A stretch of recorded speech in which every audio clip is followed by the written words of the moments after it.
સત્ય પરેશાન થઈ શકે છે પણ પરાજિત ક્યારેય નહીં. ભારત એ લોકશાહી ધરાવતો દેશ છે.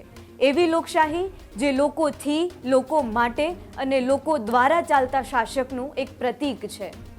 અહીં સત્તા કરતાં વધુ શક્તિશાળી એ જનમત છે. આવી ઘટનાની જ્યારે આજે આપણે વાત કરવી છે ત્યારે આ ઘટના છે દિયોદર તાલુકાની. બનાસકાંઠાના દિયોદર તાલુકા પંચાયતમાં છેલ્લા ઘણા દિવસોથી ચાલી રહેલા હાઈ વોલ્ટેજ રાજકીય ડ્રામાનો આજે અંત આવ્યો છે. 2 વખત પ્રમુખ અને ઉપપ્રમુખની ચૂંટણી થયા બાદ આજે ત્રીજી વખત યોજાયેલી ચૂંટણીમાં કોંગ્રેસે બાજી મારી છે.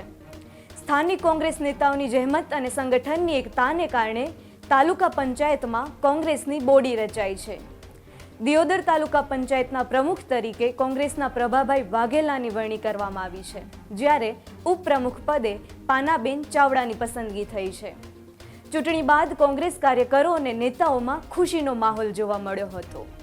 પરંતુ આ આખી ઘટનાએ ફરી એકવાર સાબિત કરી દીધું છે કે રાજકારણમાં વિલંબ થઈ શકે, વિવાદ થઈ શકે, પરંતુ અંતે નિર્ણય જનતાના મત અને લોકશાહીના મૂલ્યોના આધારે થાય છે.